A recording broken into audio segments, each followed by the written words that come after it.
Cue Monday Night Football music. Welcome to Monday Night!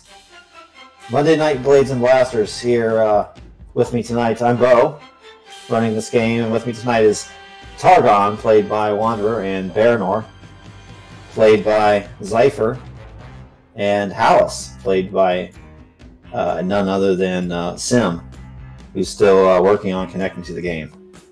But this is Chapter 7 of our tale, and we're going to go ahead and kick it off here.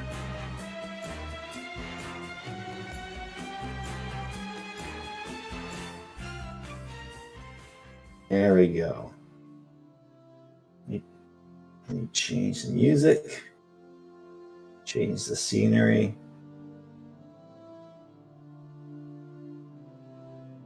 The Wood-woses. Activate Wood-woses. Everybody see this okay? Yep. Very good. I'm now thinking, Buka-gan, I choose you. Buka-gan. Hey, I can see now. There you go. Players. And so it was that the shadow entered Middle-earth in the way wickedness often does. Indeed, in the east, where the servants of Morgoth held sway of old, the shadow found the hearts of men easiest prey, for centuries of slavery, slaughter, and wickedness left their spirits vulnerable to threats of terror, pain, and death. In the land known as Rune, it was said that one of these lords of steel and blood proclaimed, "Here in this Middle Earth we ever dwell in want and need. Alas, the light of the Valar, given unto the firstborn, was hidden from us. We Edain, we accursed men, who are doomed to die at the whim of the gods. Nay, we trust only ourselves, and we hearken unto the strongest of our kind, so that we may one day rest from the Valar, life eternal. Woe is our lot. But such thoughts ever lead to misery and enslavement. For the mortality of the Edain was called the gift of Ilúvatar for a reason, and the wise do not argue otherwise. And so it was in the first age of the east of Middle-earth, and so it has become again, unfortunately. The villages of Rune to the east, of what may now be called Rovanion, and of Herod far to the south, fell under the sway of silver-tongued sorcerers and crimson warlords, leading only by the sword and by deceit and by fear. In the hidden places, the words of men turned to evil, and they strove against the Valar, and by proxy, the men of the west that upon this time visited their shores. Orcs again multiplied and filled the deep and dark places. There were glimmers of light, to be sure, but they were as stars in the night sky, sparse and far apart. But now we move our attention away from Rune, and from Herod, and from the lands south of Rovanion, to the White Mountains, where 3 men of Westernesse and their unlikely allies have recently reclaimed an ancient stronghold of the Druadan, men who, despite all odds, have resisted the shadow in all its forms. Over the past several days, lost family members have been found, old tunnels have been reopened, and the mysterious figure, Alatar, has wandered both over hill and under, and has reported no further orc activity. And so we enter our second fellowship phase of this game, guys. Do you want to do like the narrative roleplay part first, or kind of advancement and that sort of thing?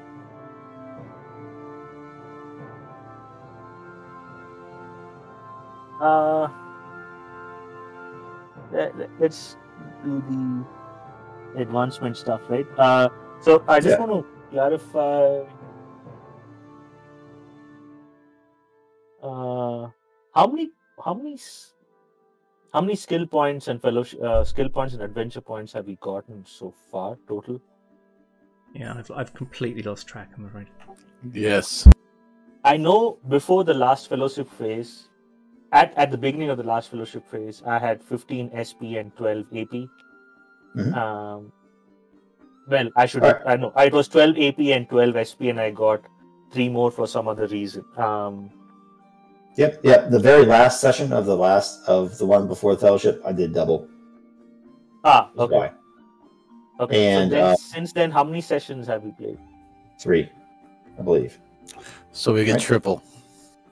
No, you get so for these last 3, you get 9 and 9. So 3 each time. Okay. 9 and 9. So just going forth, guys.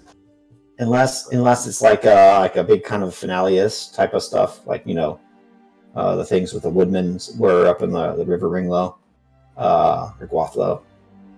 The standard is 3 adventure points, 3 skill points per sesh. Okay. Then in that case, okay, now that is clarified, maybe we'll just do the role play, because it's a shit ton of skill points and adventure points to spend. I don't want to waste everyone's time. Does anybody else know what they want to do with them?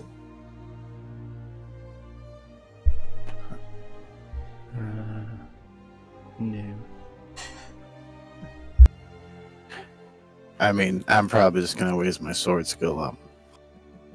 You probably don't have enough to do it again. And No! last time. How do Yeah, you I don't was have thinking the enough. same thing. Seems Seems to be Never. seems to be the only thing Targon's good at, so I'm just going to double down on that. Yeah, he's gonna keep raising his sword and keep going forward stance. Forward. Forward. Get banged on. Targon is following the way of Hallas. it's a life path. All right. Here's a little cheat sheet here. Choose place. Okay, we got that. You only have one choice. Choose duration. You can stay here for as long as you want. Perform updates. Training. We're going to skip that. Growth. We're going to skip that. Spiritual recovery. Remove 0 through 3 shadow points depending on outcome of the adventure phase. I will let you guys remove 2 shadow points since you made your first foray into actually extinguishing the shadow in this part of Middle-earth. So everybody, remove 2 shadow points. Up to 2, right? I'm going to keep my shadow scar for now. Yeah, the shadow scar has to stay there. The only way to get rid of that is with the fellowship phase undertaking, I believe. Yeah, no.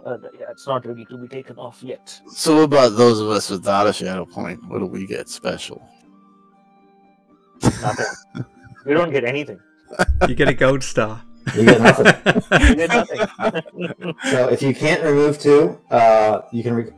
Everybody gets to recover hope. Regain hope points equal to heart score. That's nice.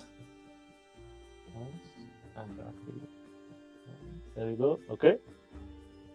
And this is an ordinary fellowship phase. So basically, the company as a whole gets to choose an undertaking, and then you get 1 bonus undertaking depending on the composition of your group. There are the various undertakings. Mm-hmm. Yep, kind of down here. Gather rumors, heal scars, meet patron, ponder storied and figured maps, recount a story, strengthen fellowship, study magical items, write a song. Or, if you want to do something else narratively, you guys could. I'd vote for Gather Rumors.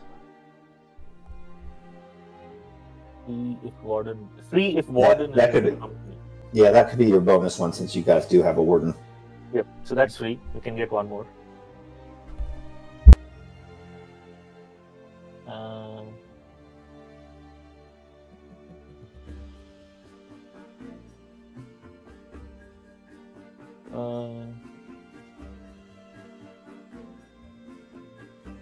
Do we have a captain in the company? No, right? No, Hallas is the captain. Hallas is the captain. Then strength and fellowship is you get for free. That's like you can use that. I should probably worded that wrong. That could be used as your bonus one. So you can pick any of this list from now. For now, I see. if you want to use gathered rumors as your free one. I see. I want all the free. Okay, so what do you guys want? Apart from gather rumors, free. Okay, so then in addition to that,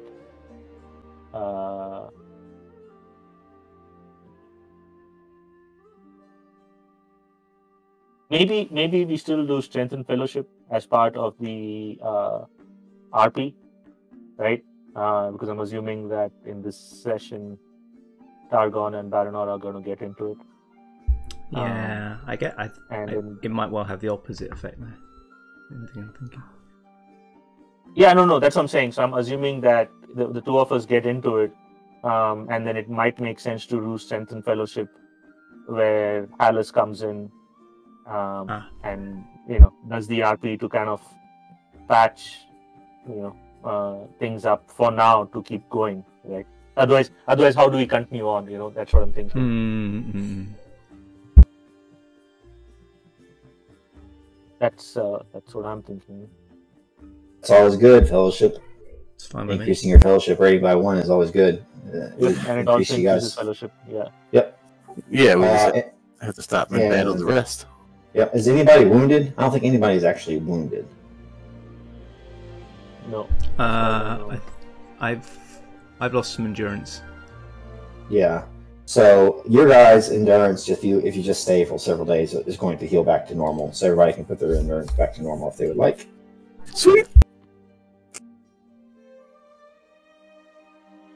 What about fatigue? Where is that coming from? That should be gone. All right. Sweet. That's from travel. Travel, right? Yeah. Nice. Yeah. So if you never took that away. Cool. Sweet. That's sweet. So we can take that away as well, can we? You can. Excellent. Good. So your load is still 17. That's because you're wearing a shield and mail and your sword. This is the way. So I don't know if you got a chance. Well, we don't have to do it in this session, but at some point, Baranor would definitely look into that book he picked up.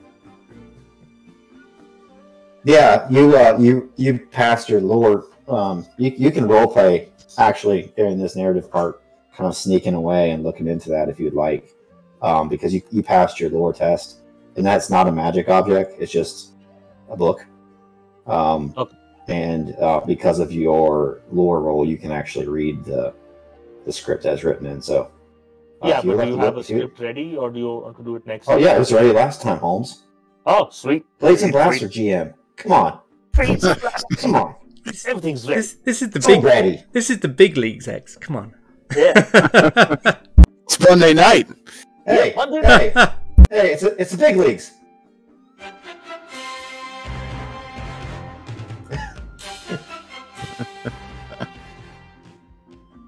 Sweet. Okay, so Baranor is definitely going to be reading that book after he has his tiff with Targon, and I think it makes sense, right? Strength and fellowship, and gather rumors. Got it. And then I think we'll just spend the APSP offline and update our sheet. That sounds good. Okay, let's go down through the list and narratively kind of go over kind of what you're doing type of deal. And, one more thing. You asked in chat that who our patrons were. What's happening with that? Are we doing anything with the patron, or we had to pick a fellowship with the patron? Well, I mean, so the way I was thinking of this is I was going to kind of base your patrons kind of on the archetypes of what we have in the Third Age. So, for example, if you chose meet with patron, like let's say you chose Alatar, I would kind of give him the bonuses and stuff of Gandalf, right? So it would increase your fellowship points by 2, and it was actually I guess he's probably still your patron since you're kind of journeying with him, and you have additional advantage of spend fellowship to make shadow test favored, and then I kind of thought that Aldarion is kind of like a captain type of figure. So I kind of liken him to Balin. So fellowship points +1, and then additional advantage, spend fellowship to make a combat roll favored, etc. And then even Buka-gan, like if you wanted to meet with him, I would kind of liken him to Bilbo Baggins, recover lost lore and things. fellowship points +2, raise fellowship by +1 when choosing unique patron. So. Oh, okay. So that's if we do it, but since we're not doing that, we're okay. Yeah. I don't think we have to worry about too much this session. Ooh. I think it's like if you go to one of the people trying to seek out like the quest of some sort. Sure, makes sense. Then so that it will inform my RP. Just want to get a sense of what I want to say. This book, right? Mm-hmm. How many years were you planning for this book to span? Not that many. Just this adventure, basically. Okay. It could be a couple more years, depending on how long you want to hang on to Middle Earth, or when you want to try to meet back up with Aldarion. Now his voyages were years long, and so he's planning to go along the coast and go up, into Herod and all that sort of thing. So you don't know for sure how long that would take, but it could potentially be years. And a lot of times we can fast forward stuff after adventures, right? Just like we did last time. I think that's why I'm asking. I think I know this is a little OOC chat, but I just want to make sure I get it right. Because I remember in the chat we were saying that Numenoreans live to like 200 years? Right? Yeah, it kind of depends what your bloodline is, but yeah. And this is early second age, so they live a long time. It's probably something like that. It might be even closer to 3. I'd have to look it up. Okay.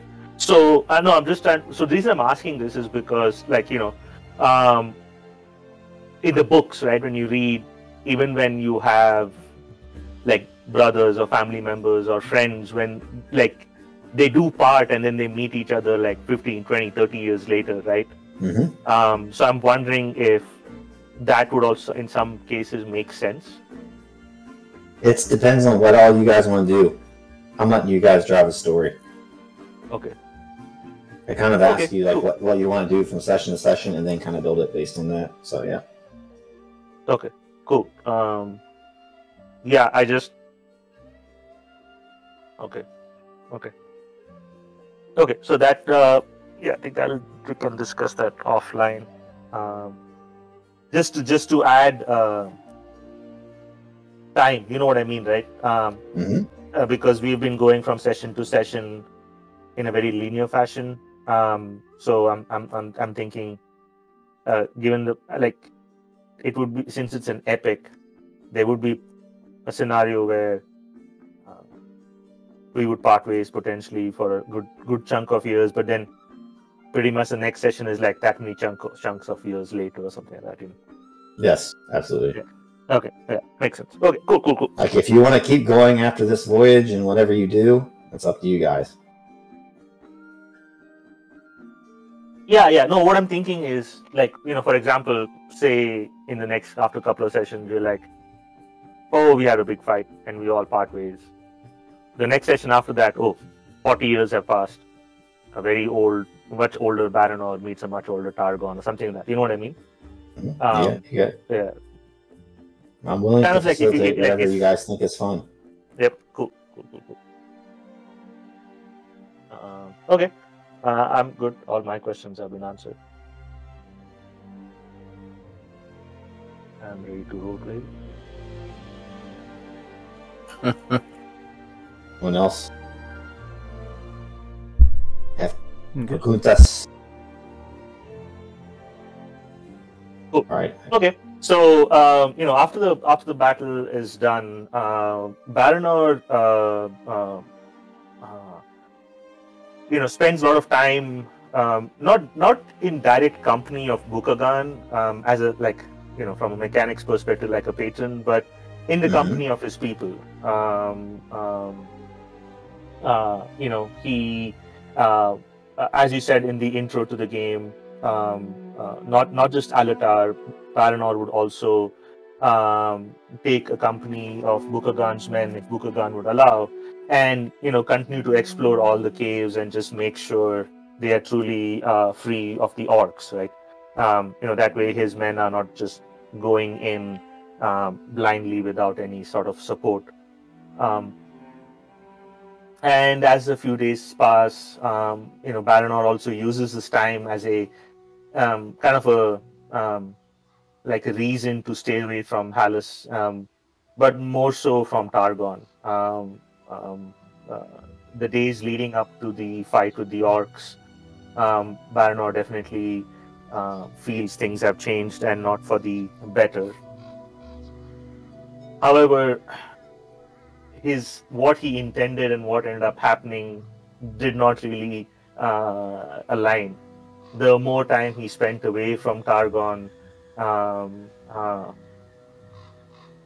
that sense of brotherly affection and care was missing, and it's as if a old familiar cloak was removed.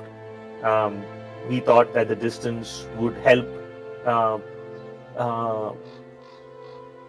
find a way to stop the rift, but actually it makes the rift even harder and stronger, because the more time he spends away, the more time he ends up dwelling. For some reason, he has forgotten Hallas's words that for men like these, adventuring will keep the shadow at bay, but now that they're not adventuring and they are almost in some ways housekeeping and house managing, the old thoughts start coming back in. He sees things a little more clearer, as if he's being shown by something in his mind's eye. He now sees every snide remark Targon made leading up to the orc fight. He remembers things he did not remember in the moment of Targon looking at the people of Middle-earth with great suspicion. And he gets very confused. He's not sure if it's the same man he set sail with from Numenor, if it's the same man he swore allegiance to till death.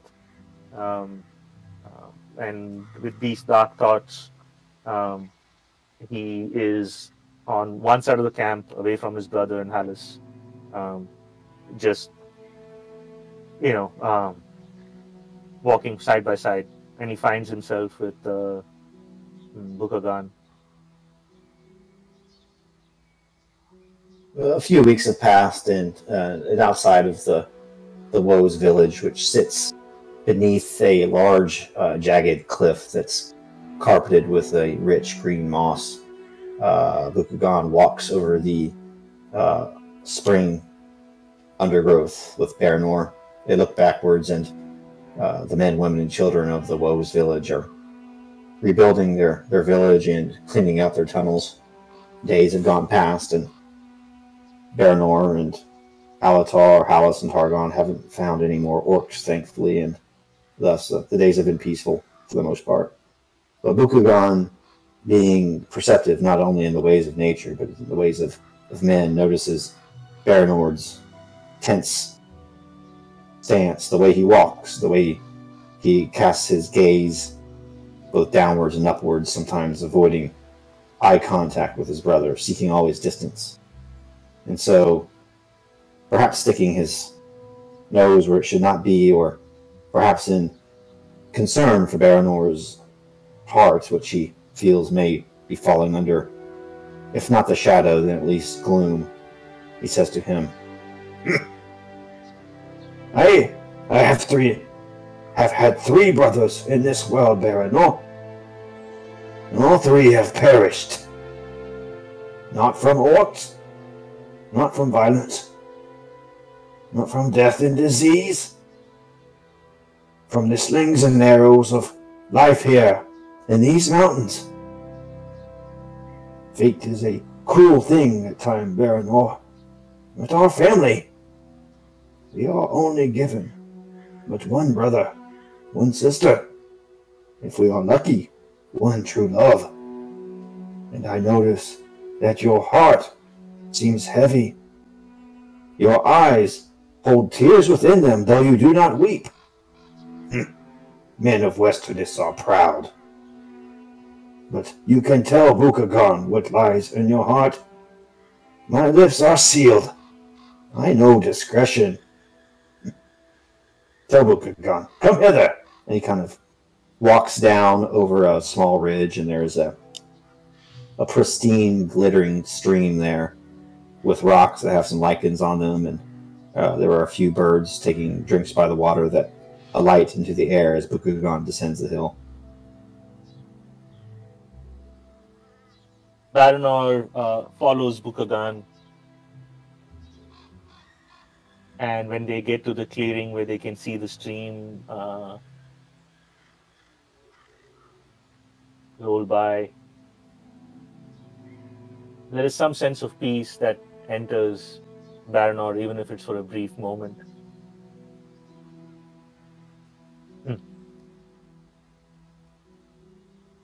Maybe you are right, Buka-gan. It's hard to say what will come to transpire. But I know Hallas is my witness, and maybe you shall be my witness too.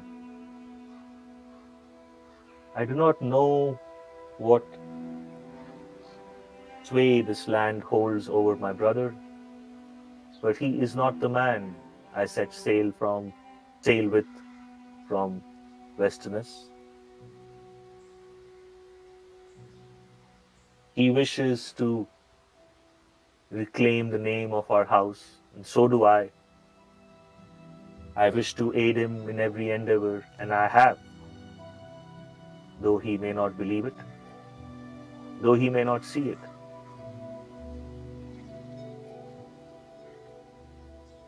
Every act I have done, every evil I have slain has been in the service of him.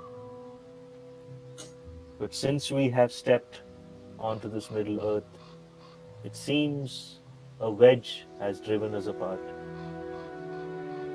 I see this land for what it can be, what it is. I see its people. They are not as I expected them to be. Yes, we are proud, we men of Westernesse. And maybe that pride is going to be our downfall one day. I struggle with it.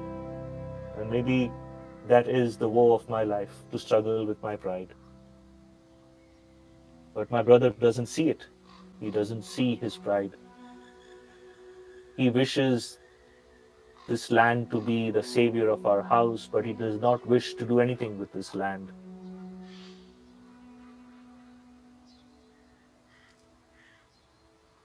I do not know. Yeah. Yes.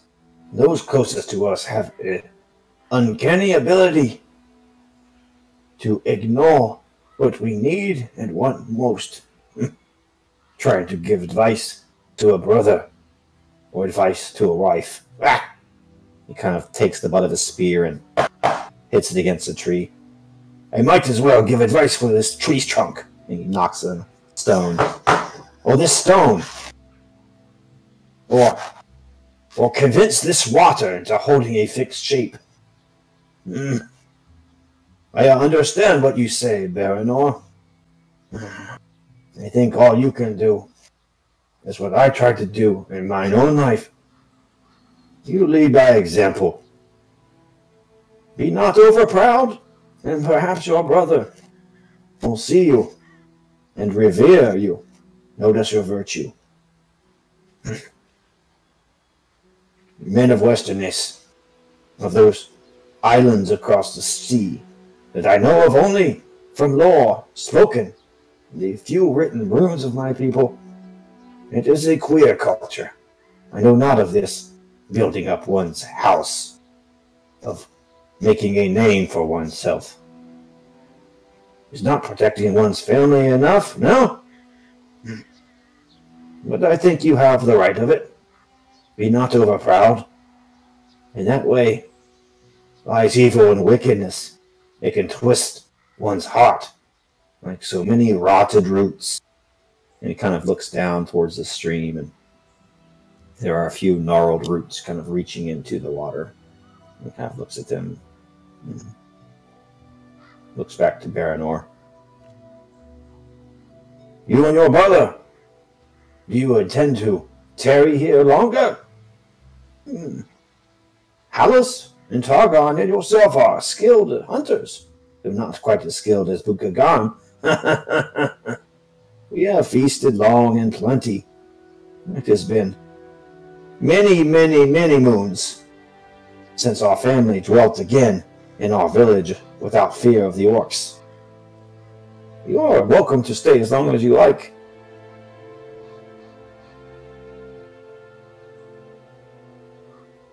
Your words are wise, Buka-gan. Wise with age like these lands, these mountains and these trees. I will try to do what you say, though the task may be near impossible. As to staying here longer, that is not for me to decide. It's for the captain of our company, my brother Targon, to decide. Wherever he goes, I still follow. But the foot and the footsteps are becoming heavy. I do not know for how long I can follow him. I do not know for how long I can swallow my pride. Maybe somewhere along the way, it might be time to part company, so we may reflect on what we had and what we lost. And maybe that might bring us closer. Who knows? We are no longer in Numenor, and what worked in Numenor no longer works here. When you come from a land of plenty and a land of blessing to a land that has seen many such horrors as this land, the old ways do not work.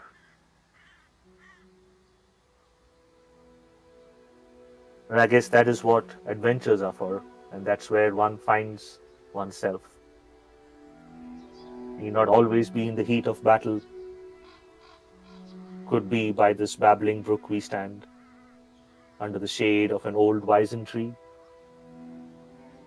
Or maybe the blackened moors of old battles past and old misdeeds done.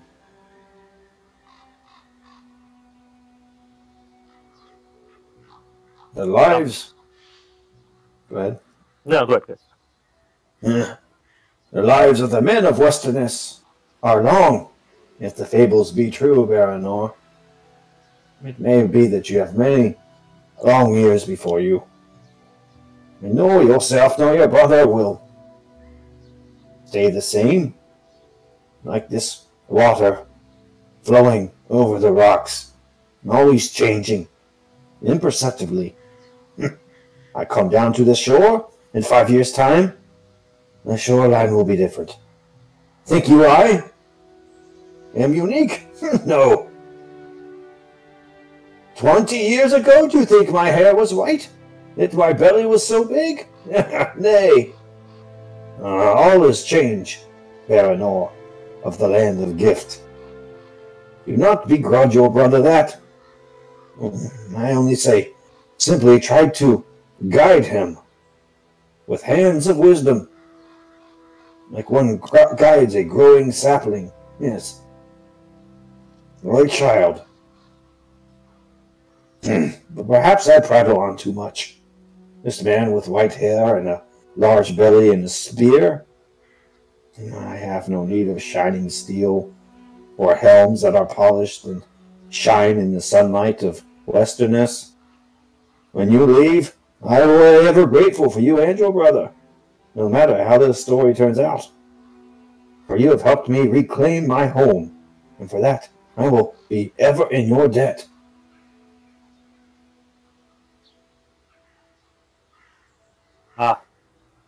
You are in no debt of us, Buka-gan. we happen to be here, and we happen to be at your service. It was our duty to protect those who couldn't protect themselves, at least that much. We men of Westernesse have not forgotten whatever else might have happened to us. I hope you and your family live long here and prosper. That Buka-gan nods and uses the butt of his spear as kind of a walking stick. And we'll leave you alone with your thoughts here, Baranor. I surely am needed back in the village. He kind of walks back up the hill towards the village and crests the hill and disappears, and you hear the sound of a child, and it's the sound of Buka-gan's grandson and granddaughter, kind of calling after him, "Papa Gan, Papa Gan!" And he exits the scene. Baranor is left down by the stream.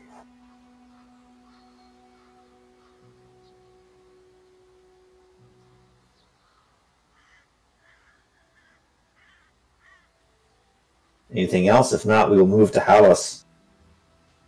Yep, no, nothing more from Baranor. He does wait by the brook and takes a seat on a rock and just looks out into the stream, lost in thought.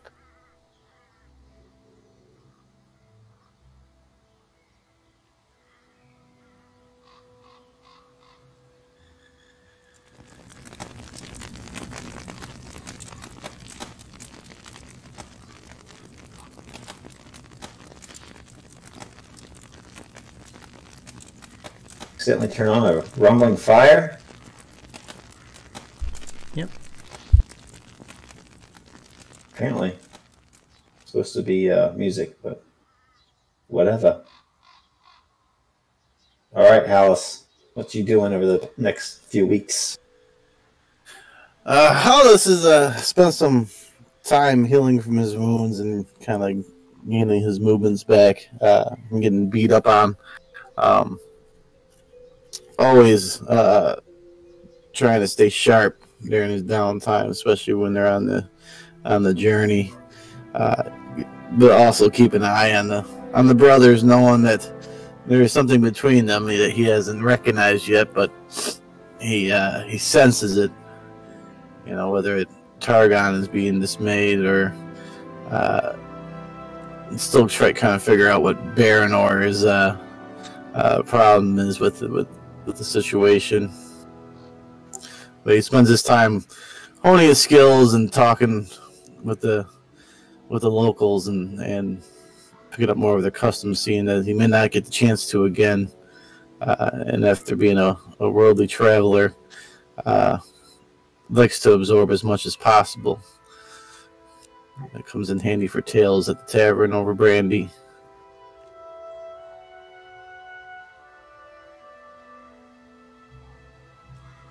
Let's see here. Fill up something pretty here.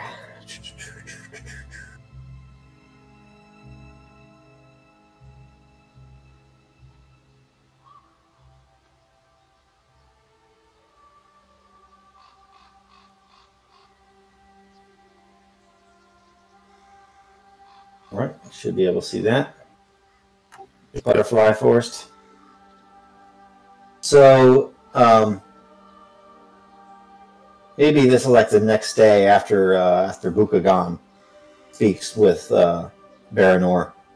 You're out kind of walking down the northern slope of the White Mountains with Alatar and one of the Wood-woses, not Buka-gan. He kind of acts as a guide. And you go down into a glade, and it's initially very empty, kind of very, very quiet and green. And then Alatar is kind of speaking with you, Hallas. And he says, "You are caught in the middle, my good sir. I know all about that. My role here on this Middle Earth is one of a middleman, you may say. A messenger. Not a savior, but a teacher, a redeemer, Yes, I think a messenger is the best word. To speak wisdom to those who would hear it. And if not, well, then they, I suppose, have earned their own fate. Such it is with you. Caught in the middle of those two quarreling brothers. It is your job to be the messenger of wisdom. It is your job, Hallas, to see things under the surface, to see things when perhaps the common man does not. And he kind of waves his staff in front of him. And as if by magic, hundreds of translucent butterflies kind of rise up from the tall grass, fluttering around you, Hallas. And the Wood-woses smiles. You kind of hear him say something in a foreign language that you do not know. Hallas and Alatar says, "Ha! This Druadan says he has not seen these moonflies in nearly 10 years. But Alatar knows where to find them, because Alatar is perceptive, and he is subtle, much as you must be, Hallas."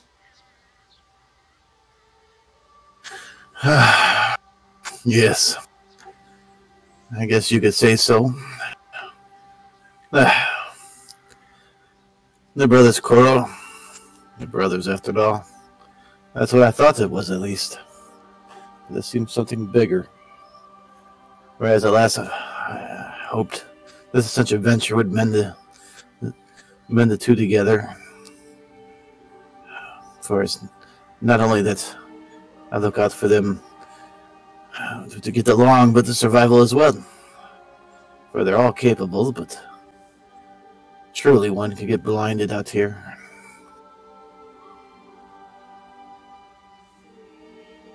Alatar kind of leads Hallas away from the woes.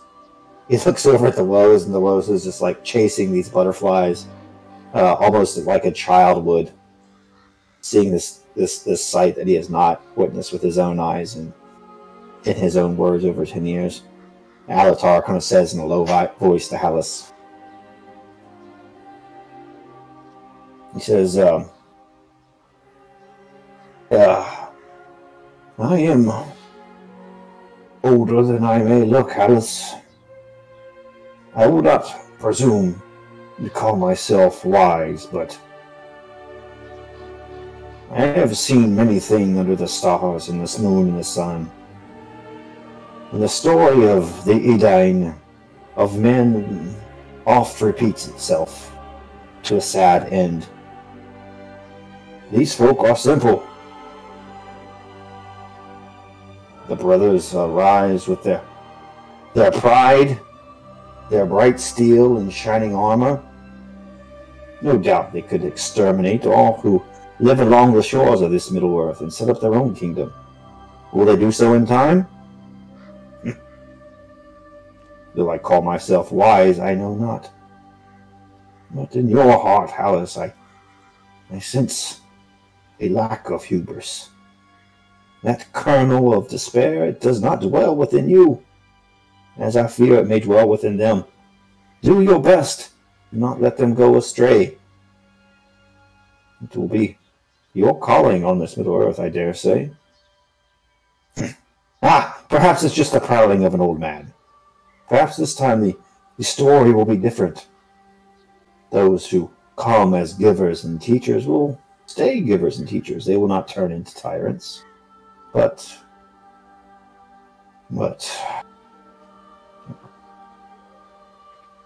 with old age also comes pessimism, I suppose.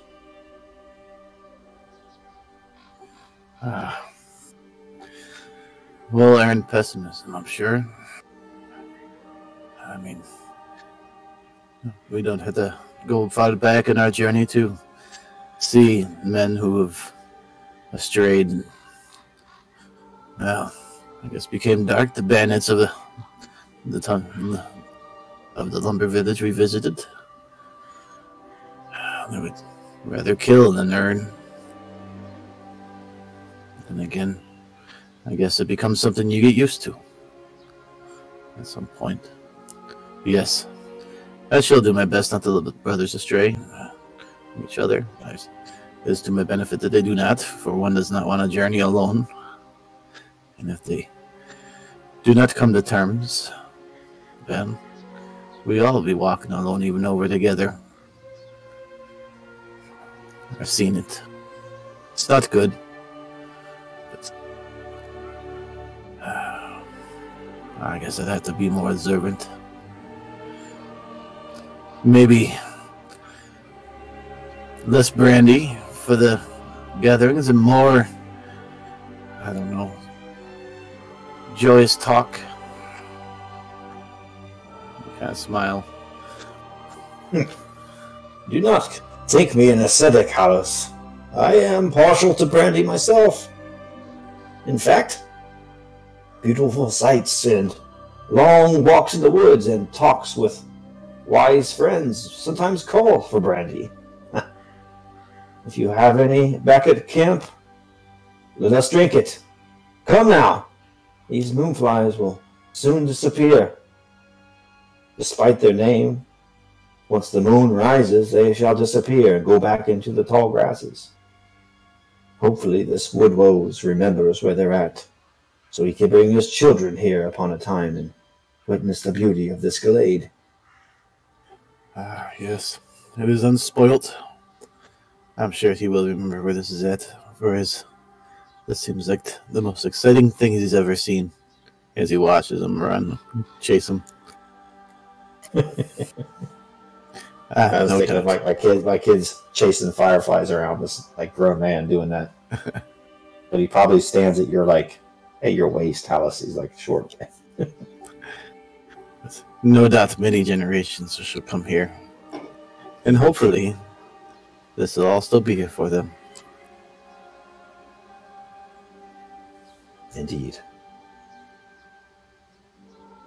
If there's nothing else, we'll move on to our captain.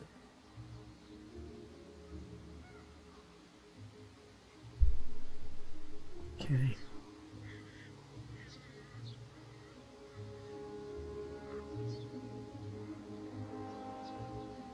Targon.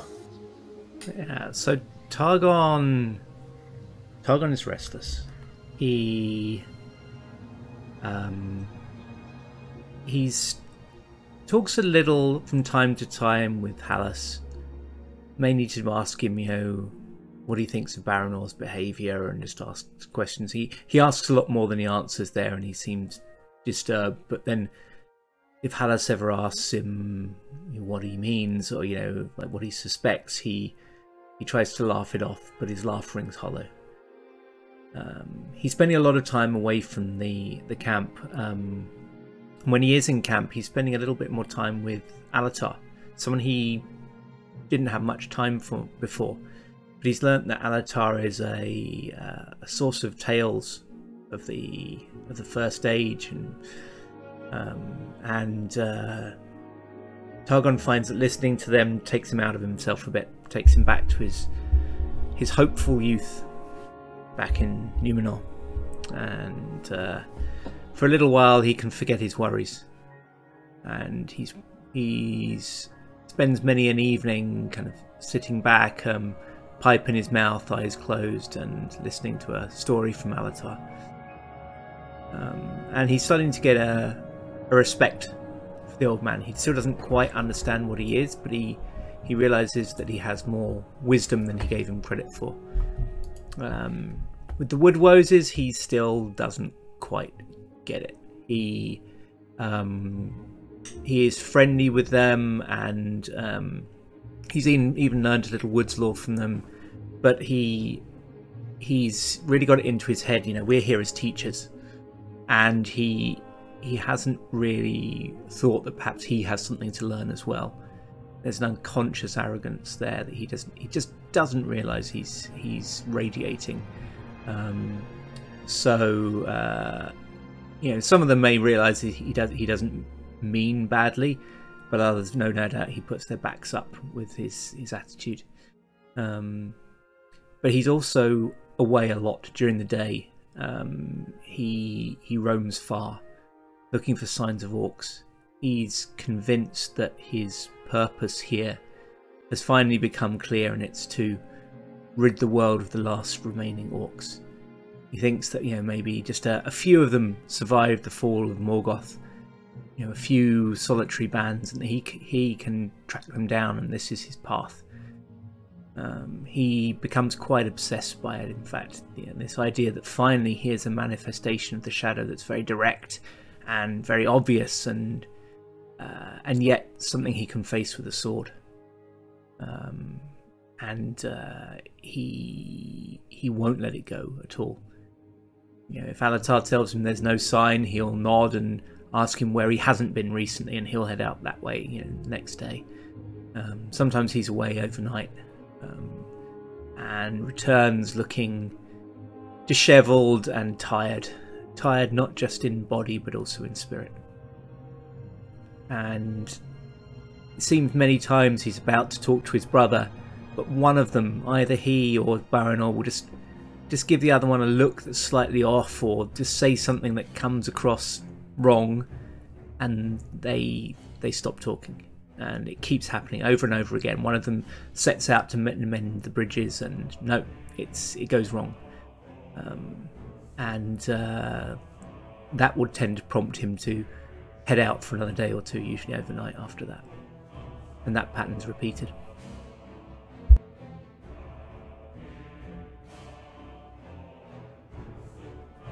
One journey overnight finds him on his way back. As Alatar reported, he has not found any orcs, although he's found the awful evidence of their inhabitation, of their infestation of these mountains.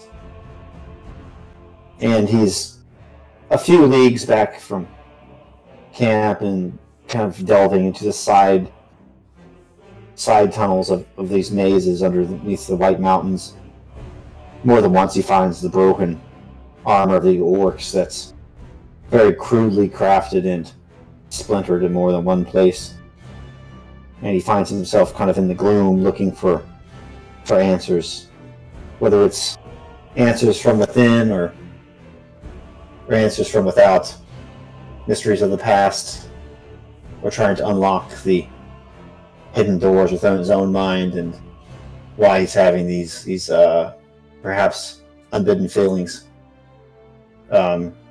He hears a voice kind of from behind him. The voice kind of says, "No, no. Targon the Tall, is it? Targon. I nearly didn't see you up ahead in the gloom."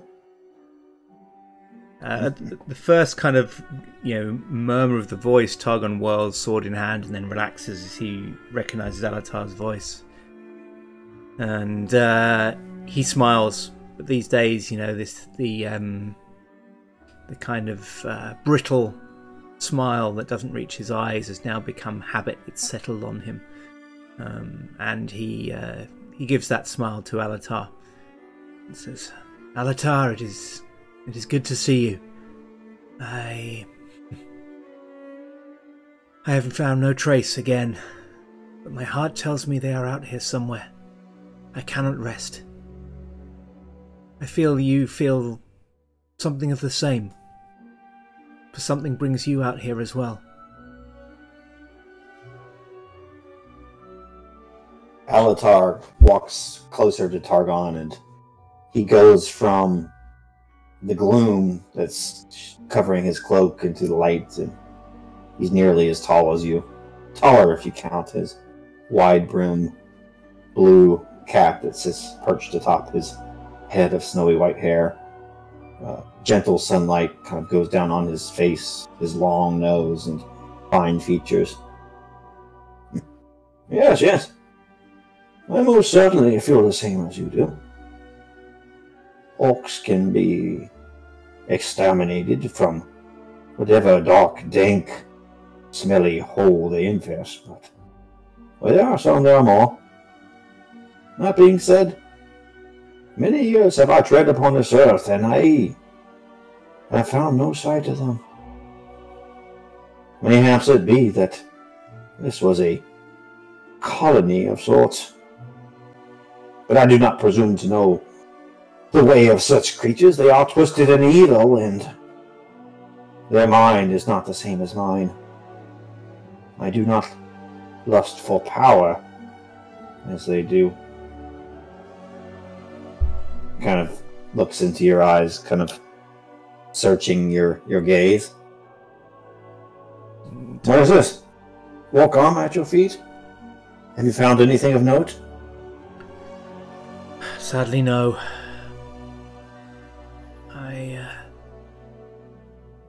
I've been hoping that I would find some trace. I cannot help but think that it has been so long since they have been seen that surely only a few survive. Surely here a man can make a difference. There is so much evil in the world that cannot be solved by one man with a sword. So much that is dark and devious and hidden. But orcs can be slain. And if I could but find the last of them, if I could but rid this Middle Earth of their scourge, then that is a deed worth. And he pauses. He's not quite sure what he's going to say, and then he says, worth living for, worth dying for. And whereas once he'd have sort of said words like that, and this kind of hopeful self-righteousness would have kind of come through in it. Now his words seem hollow even to him. And he takes off his helm, suddenly feeling that he's constricted, and takes a deep breath. The air here seems dank and dark, and he feels almost like he can't breathe, and he turns to Alatar and says,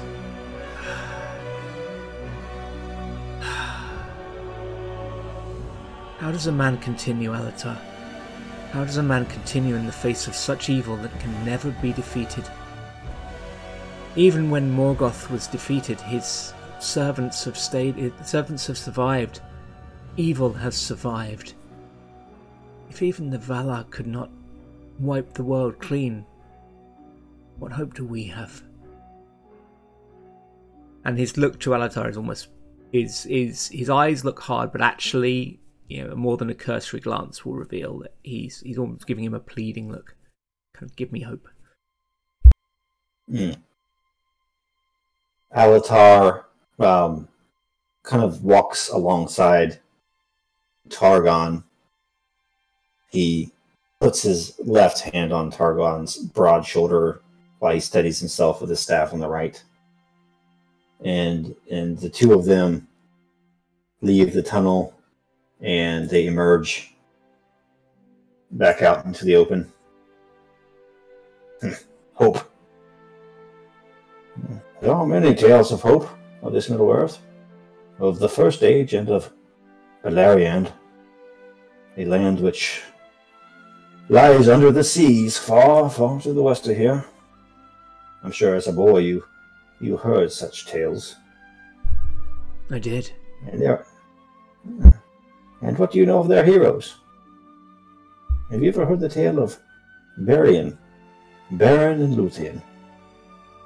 And of Finrod, son of Finarfin, one of the greatest elves who ever lived? Many times.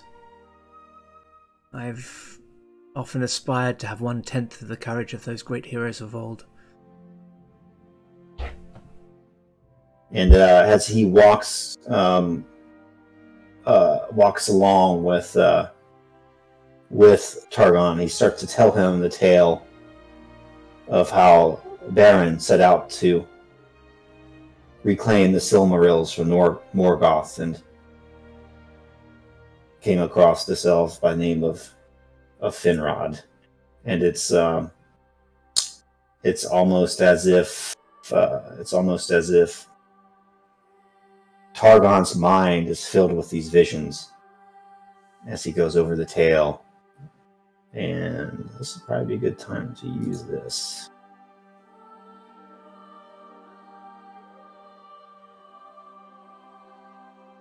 It's a little cutscene as Alatar tells the tale of Baran when all hope was lost on the Isle of Wolves, and he was stranded alone, just him and Finrod Felagund. Waking to a nightmare, Baron's breath came in ragged gasps. Only faint plumes of condensation from his nostrils told the prince at his side that the man was alive. Flesh was ripped and torn, covered with both blood and dirt, and they both were alone. The haunting howls of ravenous wolves their only company. Sole survivors of a famed company ambushed near Tar Nufuan, Finrod Felagund and Baron, son of Barahir, now shivered upon the isle, and the lure of that evil place meant to break them both. Finrod lifted his head, defiant and eyes bright despite the surrounding dark. Something approached. He heard a sound that at once was as a beating heart, and at the same time a gathering storm. Footsteps like thunder drew closer, and Sauron came. Looming over Finrod like a mountain, Morgoth's lieutenant gathered him up in a fist like a giant, and said, "And now before me struggles Finrod, son of Finarfin. See how his gaze does not waver, how his spirit does not falter. But the darkness is stronger, sweet prince, and the Lord of Jewels shows no mercy. Thou shalt be ground to dust by the Lord of this world, as was your uncle Fingolfin, son of Finwë, High King of the Noldor. But no longer. Now his body is broken, laying cold and alone in some high place. Revered, yes, but no longer drawing the warm breath of life. The light of the trees has been devoured, Finrod, weak prince, and so my master's time has come." And it was said that Finrod was ushered forth, shackled in chains, but that his back was unbent and his will unbroken, and he was placed before the throne of Sauron and released for a time, and the two did battle. And it was also said that that song of that struggle still echoes over the ocean, though Beleriand lay leagues beneath the waves. But in that song Sauron expressed his true nature. He chanted a song of wizardry, of piercing, opening, and of treachery, of revealing, uncovering, and betraying. Then in the doom gathered, darkness growing in Baranor, the red blood flowing, beside the sea where the Noldor slew the foam riders, and stealing drew the white ships with their white sails from lamp-lit havens. The wind wails, the wolf howls, the ravens flee, the ice mutters in the mouths of the sea. The captives sad and Angband mourn, thunder rumbles, the fires burn, and Finrod fell before the throne. And as they're walking back into camp, Alatar finishes that tale with Targon of how Finrod faced down Sauron, and this is the evil they now face that rises in the east. He says, "But you know of Baron. Finrod's sacrifice, Targon, it was not in vain. Baron escaped, and did indeed make his way to Hambond, prying the Silmarils from the Dark Lord Morgoth's crown, and escaping to return home to his lady Luthien, who lived out their days in peace in green glades of Middle-earth. That peace did not last, Targon, but it was worth fighting for. And it is that power you now face that rises in the east. So, if you want for hope, think to these old tales, and perhaps your soul will be all the better for it. And I will give you a free hope point back from Alatar, Targon." Cool, thank you very much. As you walk back into the camp, I'll let you kind of role play what it looks like as you and the wizard walk back in. Yeah, so Targon actually looks lighter of spirits than he has for some time. And he actually cracks a genuine smile a couple of times briefly as he and Alatar are talking.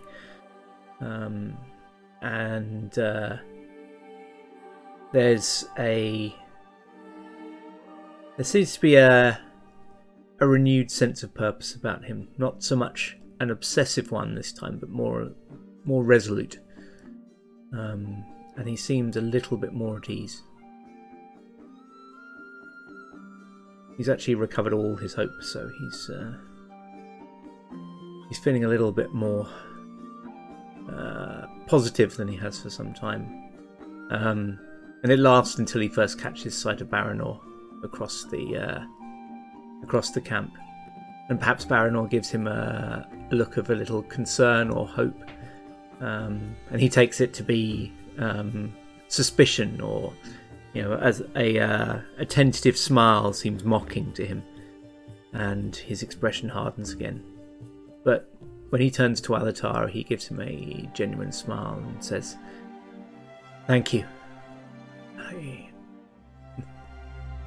Your tales remind me of what it is we do here. We should not seek victory. Victory is sometimes a prize beyond our grasp. All it is for us to do is to oppose, to fight, to struggle against the darkness. And perhaps we shall see an end to it for a time, and perhaps we shall not. That is beyond our knowledge and beyond our power to determine. All we can do is struggle. All we can do is fight the darkness." Well said, Targon and Alatar. You be careful. You're starting to sound like an elf. Or a wizard. Targon smiles. If only some of your wisdom would rub off on me. And he grins. But you turn around to see Alatar again, and he's just not there anymore. Somehow he's just gone. Targon mutters to himself, how does he do that? And then, with the wizard's departure, the positivity slowly sort of fades to him, but he doesn't go quite back to quite as restless as he was before, or quite as dark of mood. And he strides across the camp and looks over at Hallas, kind of looks him up and down, seeing if he's recovered, basically, if his wounds are healed. And he greets him, "Hallas, it is good to see you." And then looks across and he tries to smile at Baranor, and the smile just fades. No matter how he tries, it fades, and he looks and says, "Brother," and then just kind of tails off.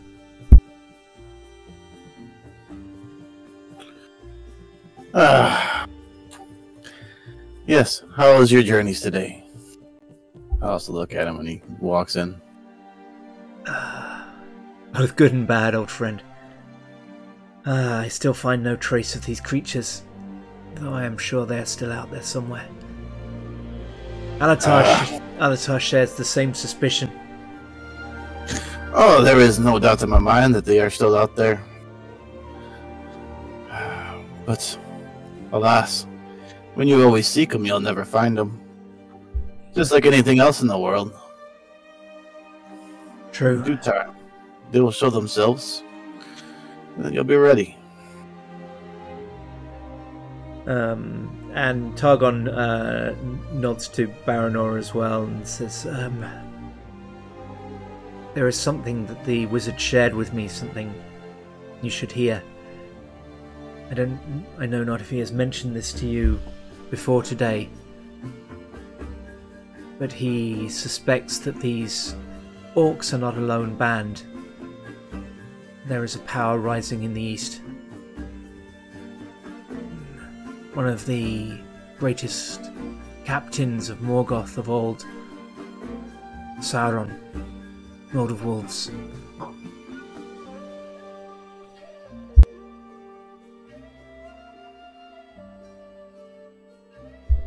And Targon looks particularly to see Baranor's reaction.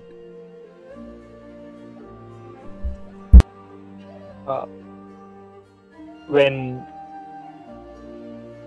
Targon speaking to Baranor, Baranor is nodding with a calm face, betraying no emotion.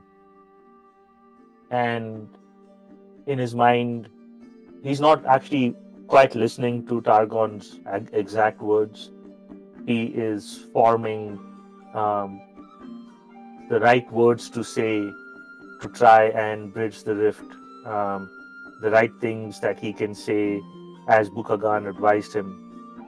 But when he talks about Sauron and the evil that's rising in the east, he doesn't catch the name either.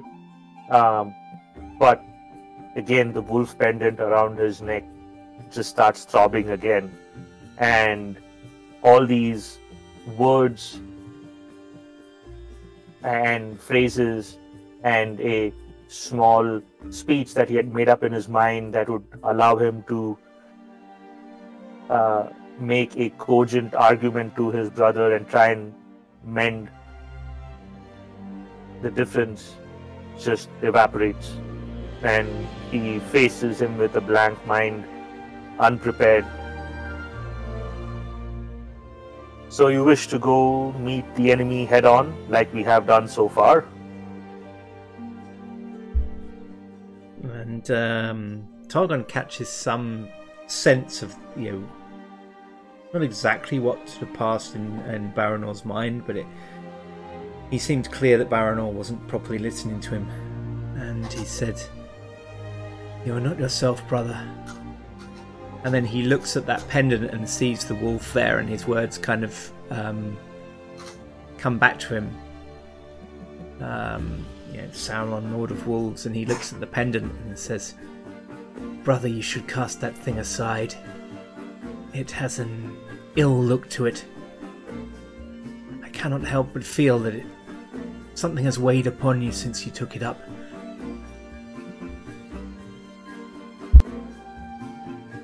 I have not been myself. Would you say you have been yourself since we have come to this Middle-earth? This was yours to begin with. You didn't want it. It was the price of your victory back in the glades against those raiders. You did not wish to take it. And now you wish me to throw it away, this heirloom of our family? I would have left it by the wayside, and I urge you to do the same. Our family is founded upon more than just trinkets, brother. We're better than that. Our family is founded upon deeds, upon courage. And then he tries to stop, but he can't quite help himself. And he sort of said, once you would have known that. Once you would have not needed me to tell you. This place has changed both of us, and not for the better.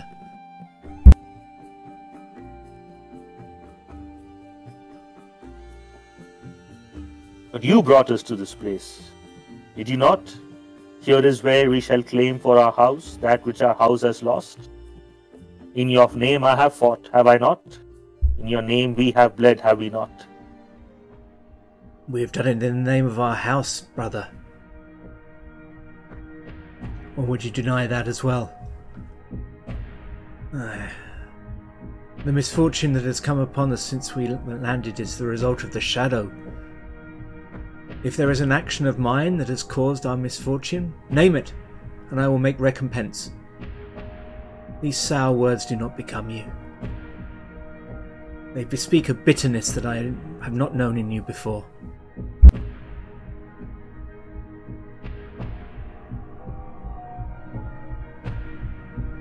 Recompense? I do not need recompense from my brother.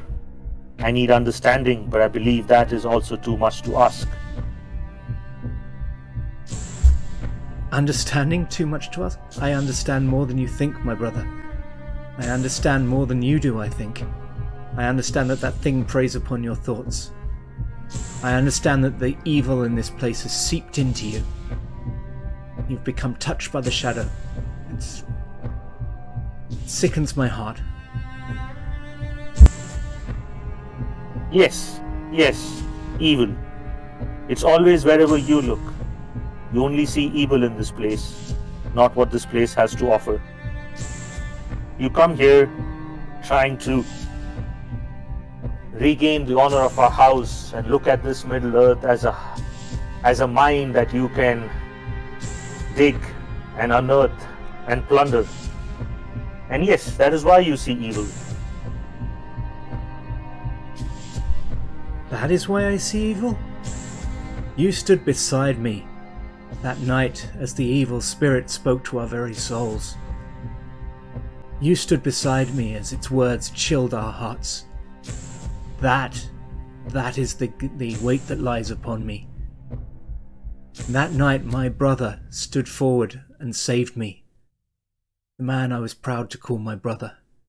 And then he pauses, but Baranor surely notes there was the was proud. And you know, Hallas maybe notes that Targon looks like he would have taken that back in the moment he said it, but once he said it, he's not taking it back. And the truth wills out. You let the words of a wretch flowing down a river chill your heart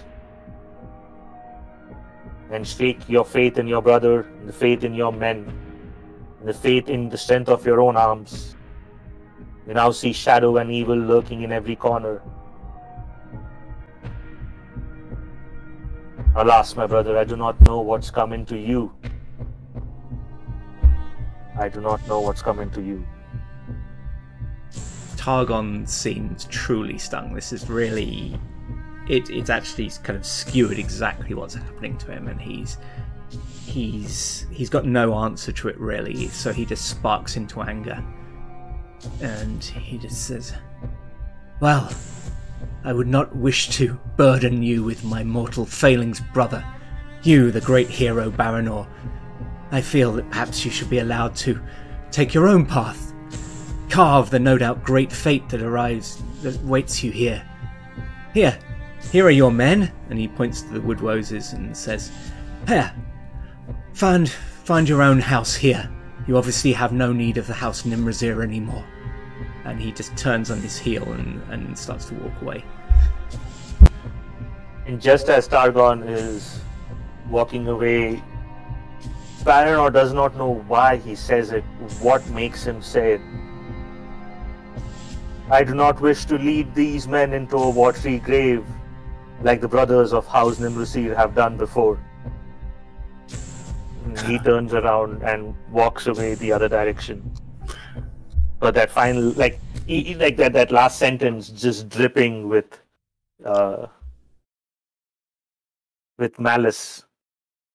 And Targon actually stops for a second and his hand touches his sword, and Hallas can see he pulls it away, but his hand's shaking with the effort of not drawing it. And he takes a deep breath and then kind of strides away angrily the other direction.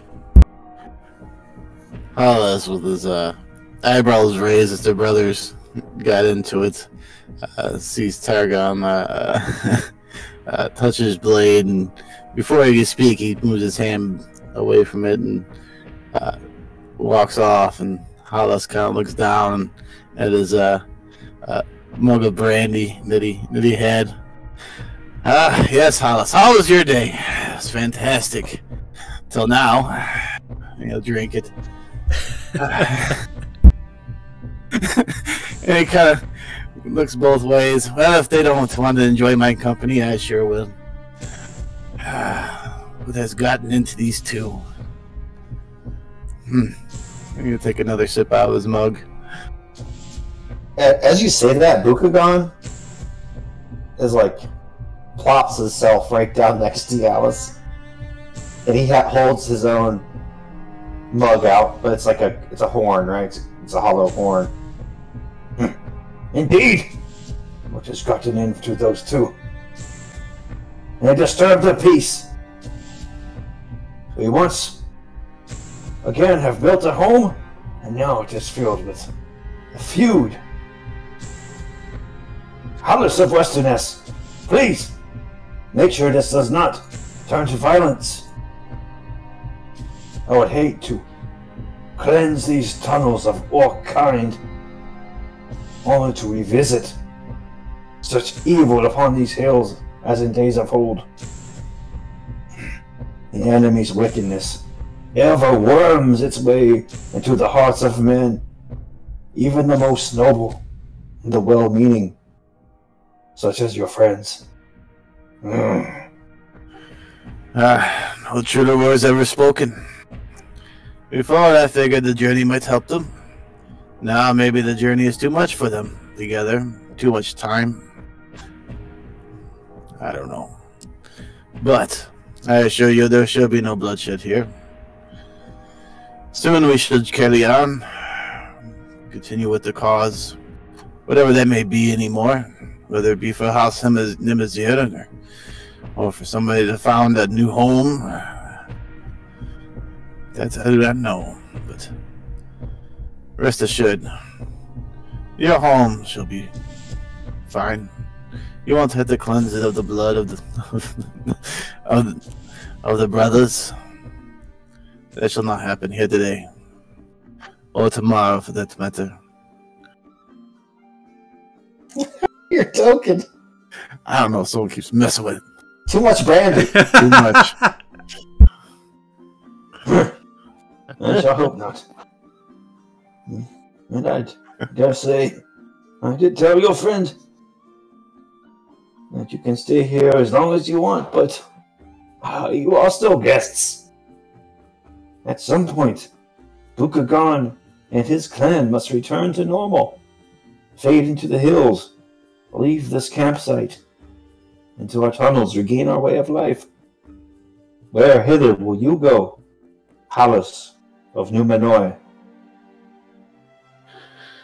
That is a good question.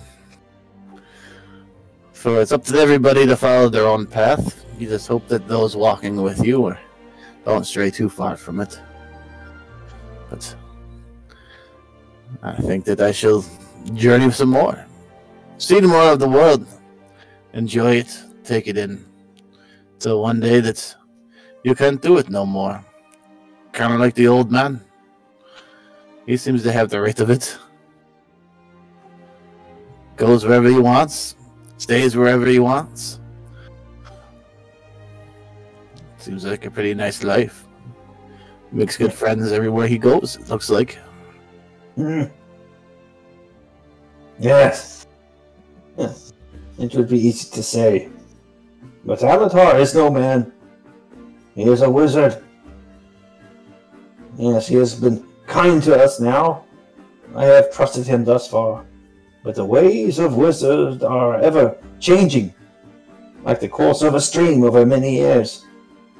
They say one thing and they may tell the truth, but you may take it as something different, and thus be deceived. Nevertheless, I have welcomed his company and yours. But just as all guests, they are welcome for a time. A company's for it. A time. But all seasons must end, Hallas. All seasons must end. Refill my horn! And will rejoin my grandchildren. They plan to wrestle Buka-gan tonight. Yes, every dream of a child to be able to out-wrestle their father or their grandfather. He'll take out his flask of brandy and fill his horn. I'll drink to that. Drink to having a life, a peaceful one. Maybe one day a journey lead that to me. He'll raise his mug up. Buka-gan, you have been a kind host and friend. Rest assured, we will be leaving soon. And you'll be able to return to your way of life. A peaceful one at that. And many peace to you, and upon your house. in the house of those brothers. Though I somehow doubt that peace will find them. He kind of gets up from his stoop and leaves. Yes. Yeah, I hope it finds them before it's too late. And take a deep draught. But alas, I think I should get up and go look at some of these trees over here. He'll start wandering into the woods, looking to spend a little alone time there.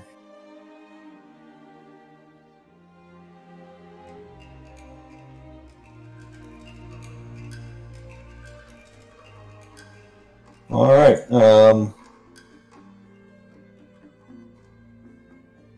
That scene ends, and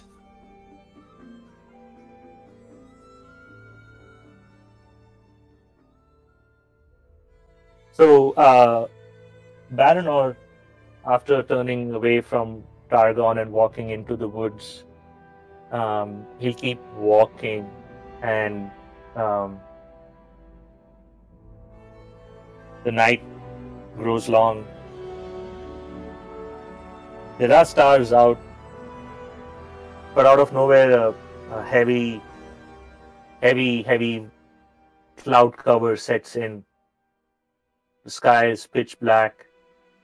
There was a slight breeze going through the trees, and even that stops. Eventually, he finds a clearing in the woods. All alone, there is just a single rock. Sits by it.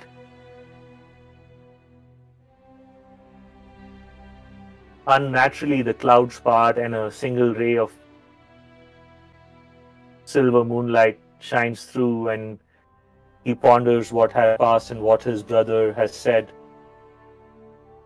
He holds the wolf locket in his hand around his neck, and he's about to take it off when his tunic moves a little and he feels a book in his pocket. He pulls the book out, not remembering what it's doing there or where it came from.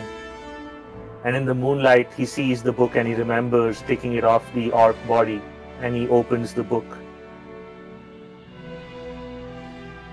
For the first time. And as he's about to remove the locket and throw it away, his hand stops and both hands clutch the book as he continues to read on and on each page of the dark speech.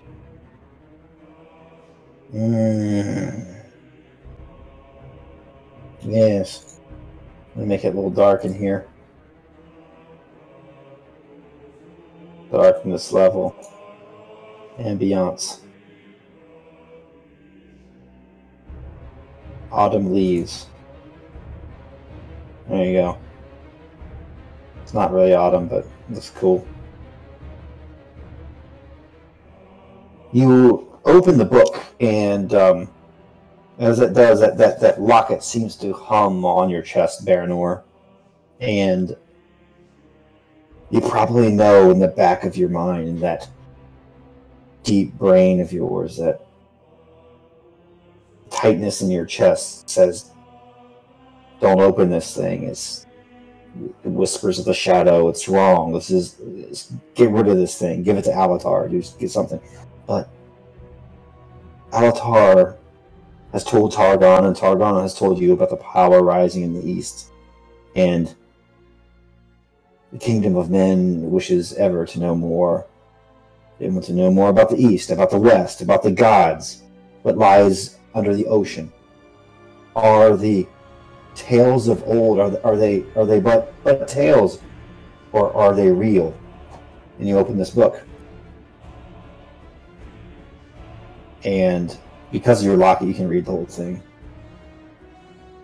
As you open it, it's filled with strange diagrams and shapes, many passages of kingdoms of the east that have risen and fell under warlords and whatnot. But towards the front of the book, there's a scrawled note in red ink that may even have been blood.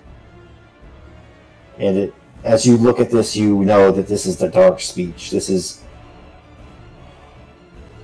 the speech of orcs, of the Dark Lords of old, of Morgoth himself. And upon it is scrawled a song of shadow. And it says, "From darkness is birthed the world. The song of shadow it issues forth, to strive against the light and bring darkness to the north. For darkness is the one prime force that devours all with gaping mouth, to strive against the light and bring darkness to the south. In deep places dwell my children, once firstborn, but now beast, to strive against the light and bring darkness to the east. And at last we come to far shores, where shadow will one day be a guest, for the hearts of men will falter and bring darkness to the west. Go forth and multiply, O children of my sire, who now dwelleth beyond the circle of time, to stream and field, and mountain and plain, to high place and low, to the abodes of the Edain and the firstborn, so that the one true Lord of darkness may see his discord rung through the song of Iluvatar. Do not stray from the path set before you under penalty of death and a pain that does not end. And know that your Lord's gaze sees all." And even now, your mind, Baranor, explodes into flame. At first, it's a gaping maw with fangs dripping red with blood, which itself is set aflame as a headache bursts inside your head, and your entire mind is filled with a lidless eye wreathed in flame that causes you to drop the book as it falls from your hands. Your very hands themselves are smoking. And give yourself 2 shadow points and roleplay to me how this probably came from some sort of sorcerer or dark priest of old came into your hands. And as Baranor finishes reading the song and the lidless eye bursts into view in the eye of his mind, he falls to his knees, his hands curled up into like a claw in front of his eyes. He looks up to the sky, head raised, and tries to scream, but there is nothing that comes out of his maw. He falls to his side and starts retching all in convulsions as if he's possessed. The darkness, the shadow, the heat from the eye, the pain that the book encompasses, he feels it in every fiber of his body, deep within his bones. And then the vision goes past all of that. He sees a bright light standing alone, unwavering, surrounded by darkness. He cannot make out what it is, but he is drawn towards that light.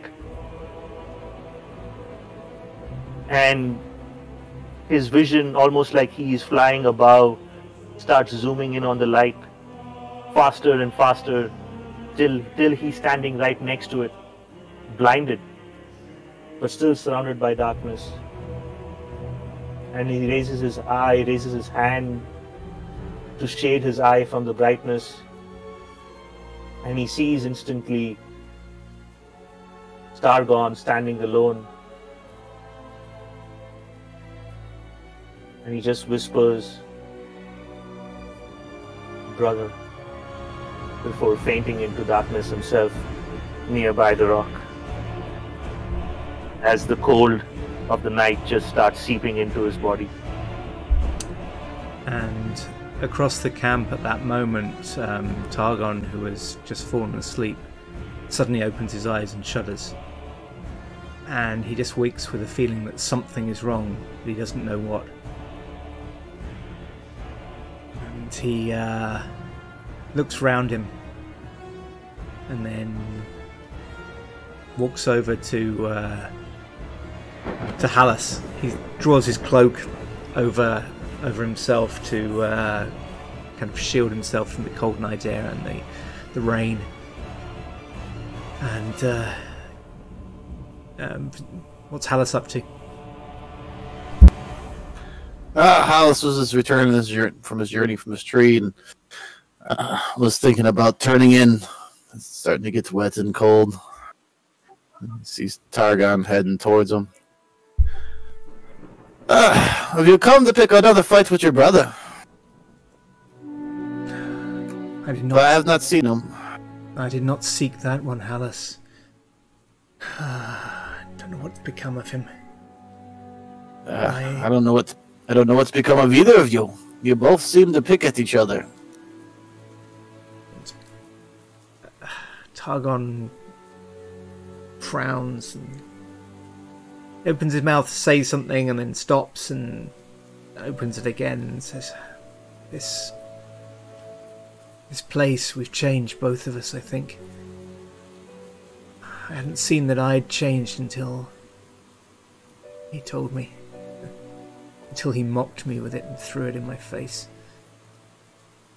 But he was right. But he cannot see the change in him, and the change in him is darker, I swear it. I was trying to sleep over there, and I just woke with a feeling just now that something was wrong. You know, he must have started sleeping pretty quickly. It's only been like 5 minutes since he was back here, but you know, maybe if he's been, you know, out walking all day, then, you know, sometimes you just sleep as soon as your head hits the pillow, and maybe that's what it was. But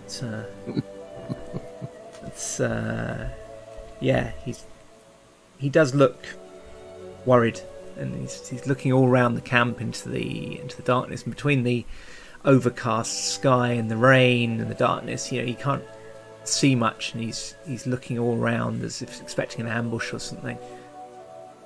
He says, I cannot help but feel something is wrong. Do you sense it?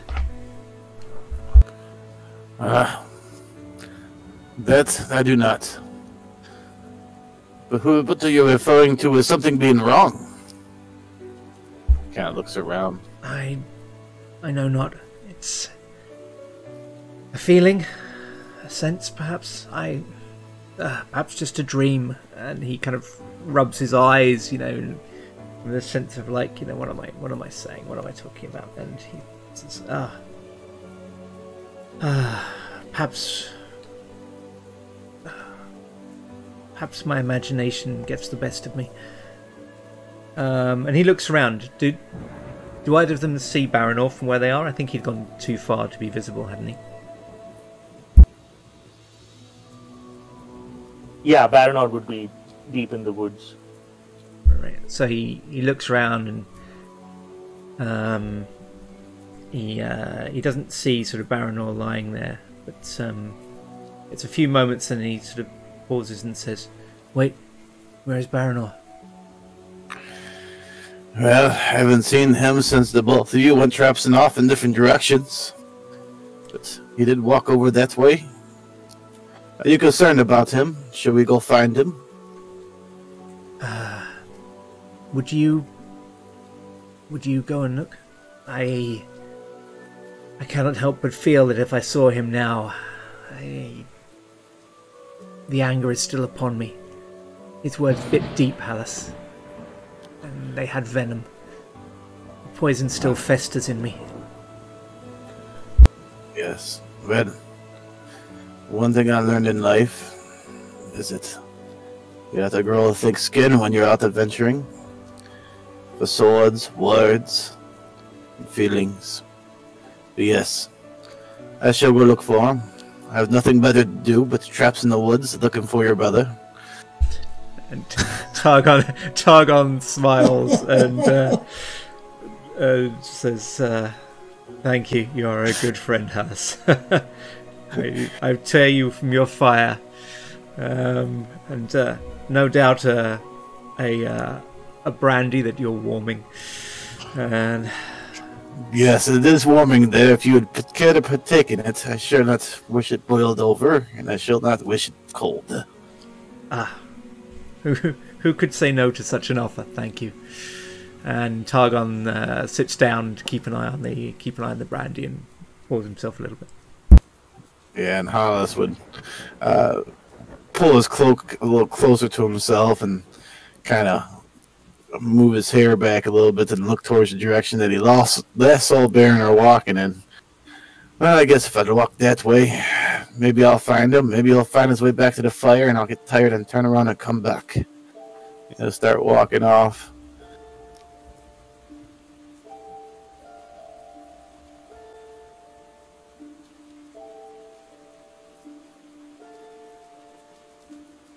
Are you going to go try to find Baranor then? Yeah, he's walking in the direction he last seen him. He doesn't know if that is the correct direction, as he could have veered off or whatever, but he has no clue where to find him. It's raining. Not sure if there's any tracks available or anything.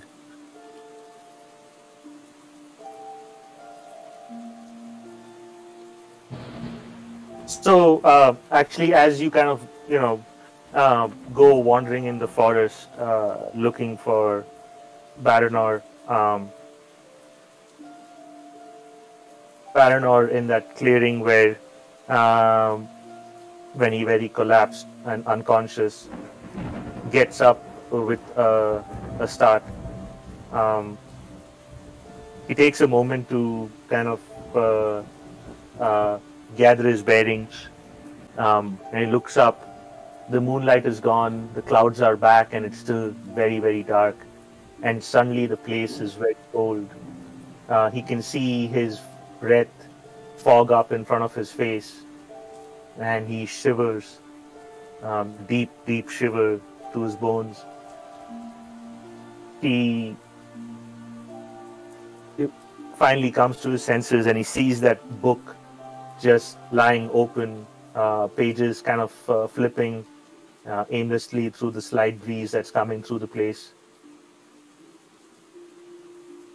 He understands now what he saw, or maybe saw. He understands what his brother was trying to tell him about the pendant around his neck. And he tries to remove it, but it doesn't seem to want to come off. It's like as if it's stuck to his skin, but he wants it off now. He needs it off now. He's seen too much, and he clutches it with both his hands, and he starts pulling at it. It won't come off. Eventually, he hears a tearing, and he doesn't know what it is, and finally the pendant comes off his neck. But when it does, it leaves this searing, burning sensation all across his chest, and he screams out in agony, which Hallas would have definitely heard. And he takes the pendant in both his hands, and even then the pendant doesn't want to let go of him. And he, with every little strength he has remaining, he takes it and throws it deep into the woods. The place where the pendant was hanging across his neck on his chest has now left a deep wolf head burn mark on his chest. It's red and angry, blood slightly oozing from it, and Baranor covers it up quickly. And as he's covering up, he doesn't notice, but there is black veins of almost ichor that seems to be emanating from the wound, going deeper into his body. He gets up to one knee, eventually to both legs, staggers, and like a person drunk, starts making his way in the general direction that he thinks the camp is in. Yeah, Hallas is as he's going through the woods, hears a scream. He immediately unsheathes his sword and starts running towards the direction. I'm sure all Baranor can hear is the sound of bushes and twigs and sticks breaking, like something's charging at him. He'll rush until he sees Baranor and stop. Are you alright?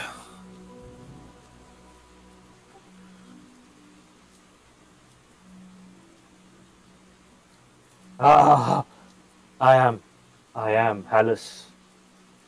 It didn't sound like it. Was that your scream I heard? Yes, it was.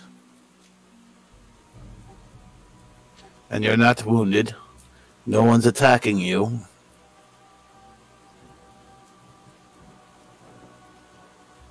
No, I was not attacked. It was all of my own doing.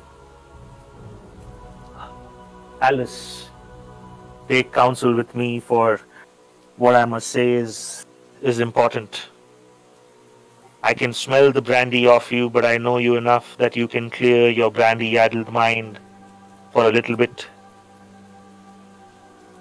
Hallas kind of looks beyond Baranor and nods. Alright, what's on your mind? You'll see the sword and walk toward his friend. Shadow in the east that my brother spoke of. It is real. And it is gathering like a storm. I know my brother. He will face it. He will want to face it with every being of his fiber. I do not know if he will be triumphant. I do not know if victory will be his, but I do know that he will stand alone when the time comes. All alone in shadow. I need you to promise me right now, and I need you to take an oath that that will not happen, that he will not stand alone, and that you will be by his side. But of course I'll be by his side. So will you.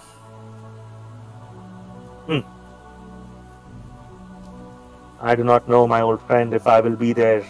I do not know what I have become. Well, not the one with the forest, that's for sure. But you'll have to explain that one to me. What do you mean, what you have become? I think my brother was right, though based on the words we exchanged, I do not wish for him to know it. But he was right.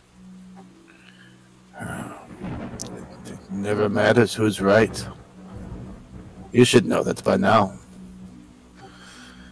This isn't your first journey, this isn't your first battle, and this isn't your first time in the woods.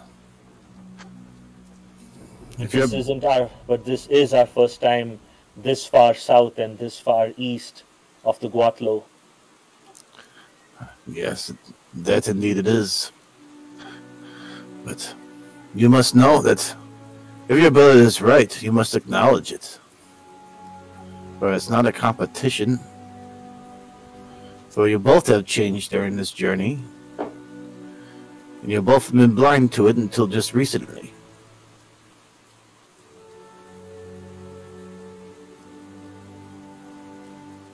Maybe, I agree. But we have to be careful. This land changes you, it perverts you. It gives you the sense of false hope, of complacency that if it's not careful, it will swallow you whole. Listen to me, Hallas. What my brother will attempt is not going to be possible with just the three of us. He might have said it in mockery that ally with Buka-gan and his people and use them as a force. I do not wish to do that. No, they have earned their peace in this place. But what my brother will attempt will need a force. Will need large forces.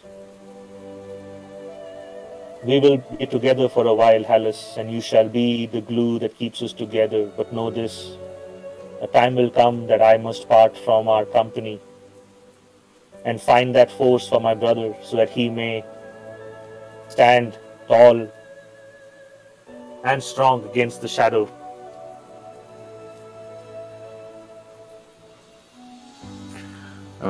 I know your brother well. I still don't understand why you would have to depart, though. That one is beyond me. For you have no reason to leave your brother's side during the fight of the shadow. Just as I would have no reason. No, I do have reason.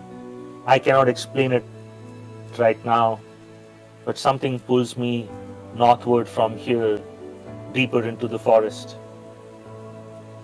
I must make alliances on behalf of my brother and you.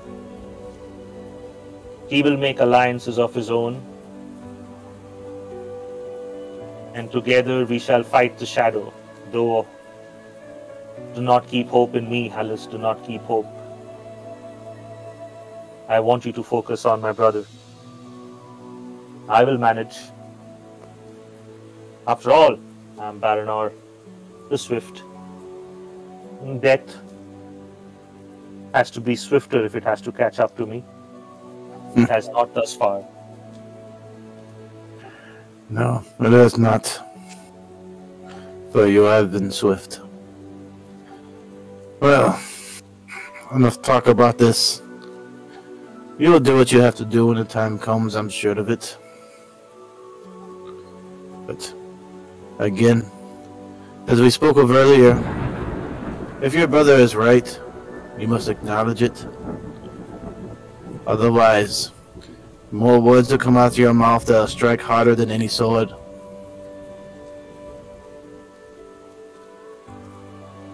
Yes, when the time is right, I will say the right words to my brother. And we shall mend our differences. Well, I always say there's no time like the present time. But you two will do as you do. But do not take it too far with each other. No. I do not. I will not. Good. Let's go back to camp. We must rest. For a Ah. long and hard journey lies before us now. Yes. As it has told Buka-gan, we shall be leaving within the next day or so. The earlier the better, I assume. We have worn our welcome, even though it is still extended to us. No, yes, you are correct. We must leave. The longer we stay in a place, I fear now that the shadow knows of us and our deeds. It will come seeking us. And it is best to leave this place and these innocents and not bring them in the sway of it. They have earned their peace. Let them drift into the mists of time, hidden from that which seeks them. Yes.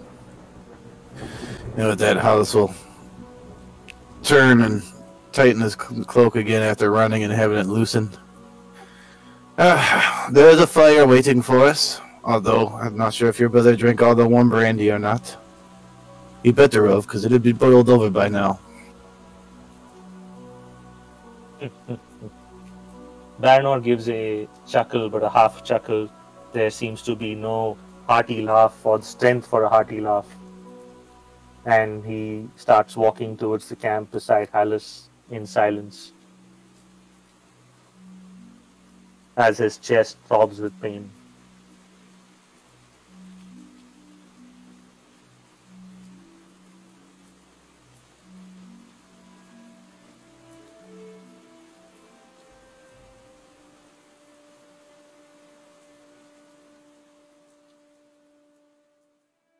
Perhaps a few days go by, and one fine morning there are birds in the sky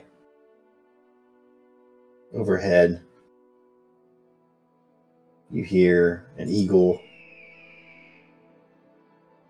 cry out its call as it traverses the valley on the north side of the White Mountains. And Baranor, Hallas, and Targon, you are packing up your things to go who knows where. Some time ago, Alatar, as wizards are wont to do, disappeared. He told Buka-gan that he had, quote, urgent business to attend to. The affairs of a wizard, no concern of yours. And left in the middle of the night without telling the three of you. But now, whence do you wonder? Baranor and Hallas and Targon. From where do you head? I do have the rumors. You did want some rumors, correct?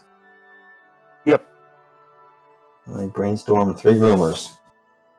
Over the course of the last 3 weeks, the Wood-woses have spread far and wide, foraging for both food and reclaiming the old and lost tunnels of their people in the White Mountains towards the eastern northern edge of those White Mountains. There are rumors of far in the distance smoke rising on the horizon over what the Wood-woses only call the Great River. One day at camp, Buka-gan says, "The Great River! Far to the east of here, that glitters like a ribbon on the horizon, is sullied by smoke that rises by day and fires that glow red at night. My people do not journey across that river. In that way lies only danger. The large folk that mean us harm no doubt dwell there. Stay to the mountains and the dales and the forests of these White Mountains, lest we call them under danger again." There's also rumor, not as far west, but just to the north of the White Mountains, of a deep, dark green wood that one family of Wood-woses went in foraging for berries, perhaps, and unfortunately they never returned from. Those that nearly ventured into the woods but thought better of it said that they heard a ghostly harp playing,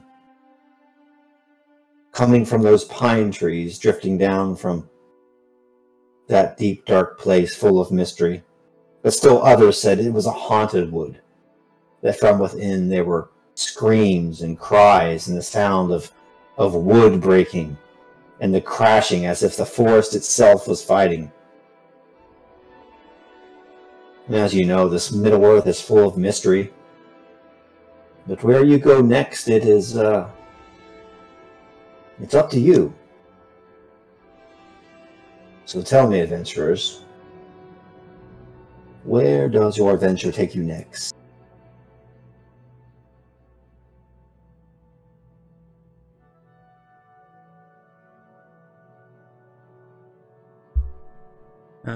X, were you thinking that we would be splitting up for a while? Is that what you were thinking? Not yet. Maybe at the end of next session. So yeah, out of character, I'm thinking of going a little, going north, and try and find some more allies. Right. I'm assuming that eventually Targon is going to make his way to the east, towards where the rumor of the shadow lies. Yeah, absolutely. But so he won't explain why he wants to split, but he knows, without talking to Targon, but seeing what he has seen, that Targon would eventually do that. So Baranor wants to try and find allies for Targon, so that when he does stand against the shadow, he has an army with him.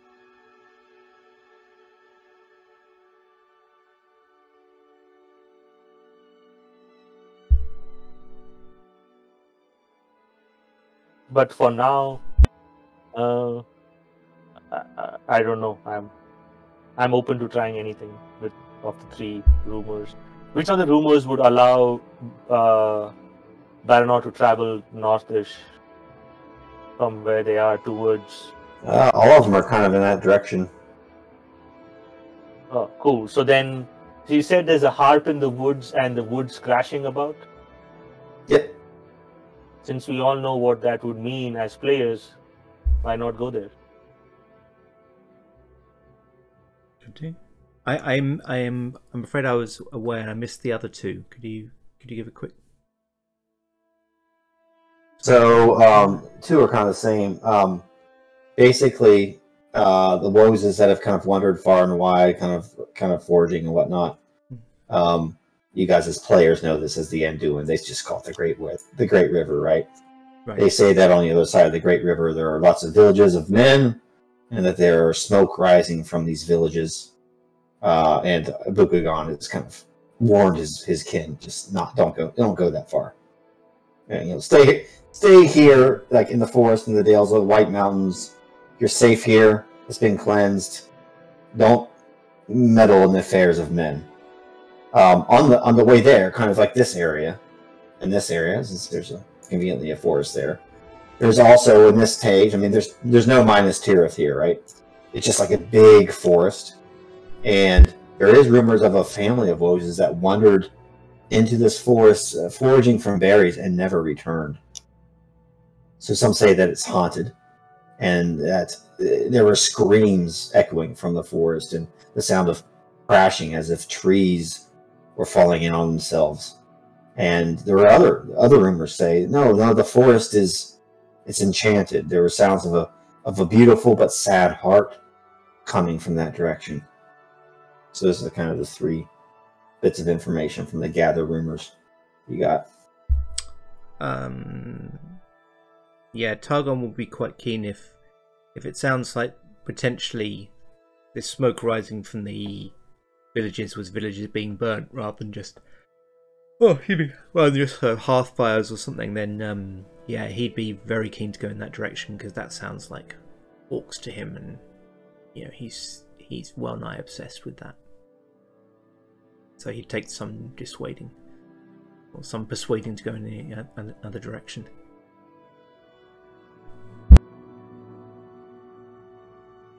So out of character, I think what might be the best for you, because if you want to kind of split up, honestly, so conveniently there's a river there. So if you got to kind of the other side of the river, third wheel, Hallas, the third wheel can chime in too. But if you did get to the far side of the Anduin and deal with whatever business, and then whatever you found on the way there, if narratively Zypher's character wants to split for a while, what better way to split and get back to the shore than go along the river, right? Sail down, get a boat. And then we could kind of pick up the narrative from there. But for right now, I think I have stuff prepared, but I think this is a good stopping point. Yep. Yeah, I think that's good. We can just travel towards the river, and we come across everything that's on the way to the river. And then we can, if it's the men or those people or whatever, I think, we can split there, and Baranor can travel north from the river.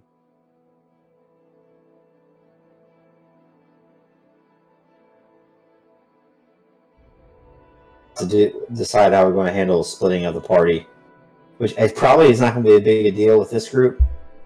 Well, it's not really splitting of the party per se.